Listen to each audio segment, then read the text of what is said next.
What is up, everybody? Alex106 here. Welcome back to the channel. Today we're going to talk a little bit more about my little live rig that I have going on here, and one of the new pieces that I'm using, which is the Polyend Play Plus. So there are plenty of videos out there explaining the Play and the Play Plus, and what it's cool for, how to use it, all of that. But one of the things that I think was missing is the coverage of USB streaming. So similar to Overbridge and Electron products, this allows you, instead of just using the stereo output, you now can use the USB to get multi-tracks out.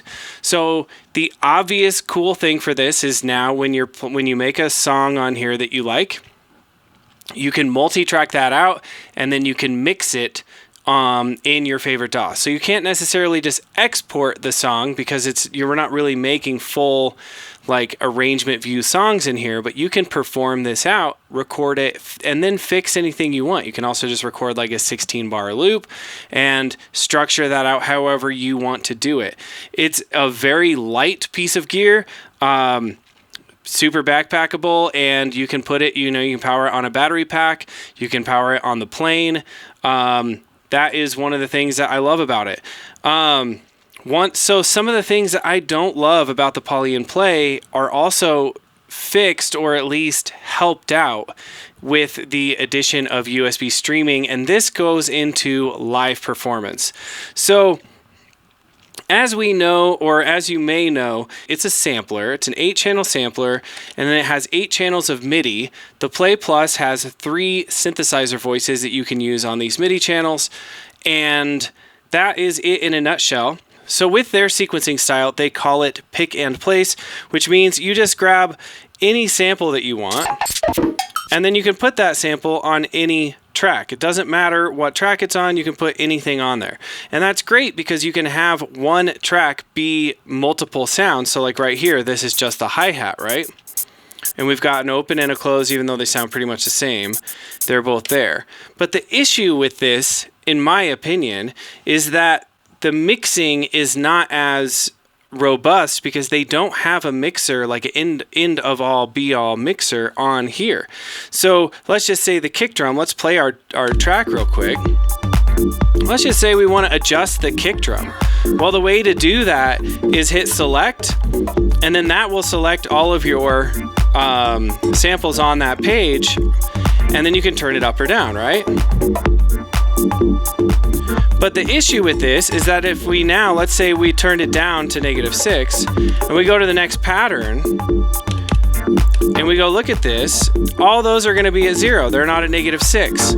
And that's because you're changing the volume of the samples themselves and not the track. And that, when you're creating lots of things and you just want to mix, that can be a little frustrating for me. Enter USB streaming. Because now we go back here, let's make sure I don't mess this up. We'll put it back to 0. Kick drum's too loud. Well, we just turn it down over here. Oh, I took it all the way out, bring it back in. Another really nice thing about this is we can go over to our MIDI side, and we can use these mutes while we're gonna just mute things over here on the drum side via the actual mixer that we're using inside of Bitwig. So I'm using Bitwig as my mixer, and then this is my sequencer and sampler. So then we've got over here, these are samples being played off the assimilator. So you can see, basically I've got a MIDI output running into Locutus, that's playing the assimilator, and then that's going through the 3D VCA and the Overseer. There's a video on this patch from last week, so go check that out if you're interested. But anyways, we can go over here, we can mute things here, but we can also do this from the computer. And so this makes mixing just that much faster because I actually have a mixer over here. And if I want to just like turn something down, instead of using the fader, I can go through and say, let's put, like, this one has a compressor on it, this channel has some filters on it, individual channels in here, these are my assimilator channels again, but anyways, they have tools on them to turn them down. If we go into here, you can see these are the rest of my play channels. So I've got the kicks separated, and then I've got a group here. That's like hi-hats, those are turned down, claps turned down, but not as much. So I'm basically doing the mix inside of here. I've got some leftover stuff here that I'm not using. I kind of started this session from another session, right? But basically, the cool part about this is now we have all this broken out. If I wanted to, I could ungroup these and have like 8 full channels of the play available. But again, because I'm using these other things, I'm trying to just keep it as small as I can, keep my channel count down, which right now I'm literally down to 7 channels, which is pretty epic. I have myself an open one. So now let's go find the pattern that has the bass line. This guy, I'm actually using the pizza. So there's 2 cool things I want to mention about this. One, I'm actually sequencing this from the play. How am I doing that? I don't have a MIDI to CV converter in here. Well, I do have USB plugged into my computer. The computer is powering the Polyend Play Plus. It is syncing it. So if you want to sync, you just go into MIDI and hit transport in and clock in, use MIDI in to CV. Change your settings in there to make sure that it syncs out to the play. You'll see it in here. I'll just show real quick. Go to synchronization. We've got the sync out to, it sees the ES9 MIDI out, and then it sees play right there. So I've just got those, the time synced on there, transports on. So then as soon as I press play over here, it presses play over here. How are we playing this? I didn't mention that yet. We go over to pizza. Check this out. I've got a hardware CV instrument, and the controller just so happens to be a generic MIDI controller inside of Bitwig. But if we go over to here, we go to generic controller, and it's this one. It's the play. And yeah, I know what you're thinking. Latency, latency, latency. Yeah, latency is a problem until it's not. And right now it's not. So I haven't really thought about it. If you have latency issues, I apologize. I can't help you. It's probably your computer. Sorry, that sounded really mean. But I just can't. It's probably your computer. That's probably the issue. And I know that that stinks, but it is. So check this out. I'm playing this thing. Okay, so if you want to sequence a bass line, all we got to do is go over here to sample, and we choose what jack we're sending out. So I'm sending it out on USB jack channel 1, which is controlling the hardware CV instrument in Bitwig, which is sending out gate on channel 15, gate and pitch on channel 16, which happens to be the ES9. So how are we using the play and the ES9 at the same time? We are using an aggregate device. Super easy on Mac. PC guys, again, can't help you. No idea how to do it.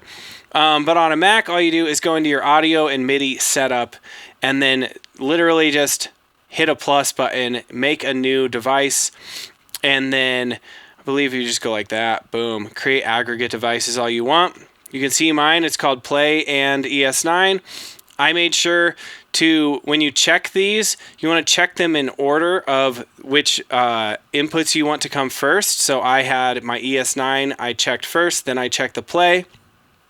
And now you can see I have this crazy audio device that's virtual that is basically both. So I have the 16 inputs of the ES9 first, and then I have the something like 28 inputs that this thing sends out, which is absolutely insane. We go into Bitwig, we check over here, go into audio. You can see I did have to configure this to where stereo in, because this one sends stereo. I went 19 and 20 all the way through 39 and 40. Those are going to be the play inputs. And then over here, 1 and 2 through 14, basically. I don't have everything set up on the ES9 because I don't need it. But basically, we've got both of those being played at once. All you got to do for here is look for the what we called our aggregate device, which I called mine Play/ES9. Do I recommend this for live use? I have no clue right now. I haven't done it yet. This is all for me. And this is an ideal situation. I'm at home. I've got good power here. If artifacts pop up, I don't really care. I've only had, with this exact setup, I've only had some weird issues happen when I've gone through and like saved while something was playing. That seemed to jumble up the audio interface stuff and make me reset it to make it actually sound right again. But without doing anything like that, which I wouldn't be saving new, like full on new things while, like new projects while playing them live. That's just something I would never do. I haven't had any issues. I am using a MacBook Pro M2 on my Mac Mini, which has like way more just memory on it. It's like almost maxed out, you know, because I do so many videos and all my projects are on there and it's all backed up and on external hard drives. That thing I think works a lot harder. I was messing around with it with just the two master tracks, and I did have some like artifacts come through. So I don't know if I fully recommend USB streaming for somebody who's playing like big shows or for the biggest show of your life, right? If like you're playing a show that you are really, you know, like it's your career depends on it or whatever, I don't know. Maybe not yet. Maybe just kind of wait. Right now, I'm going to go play with this setup at like a Freak Boutique, which is like our open mic night. I'm going to do a couple of those, see how it goes. But like I said, so far, so good. That's it. That's the video. I'm going to jam out a little bit. Thank you guys so much for watching. If you liked it, please like and subscribe. And yeah, we'll see y'all next time.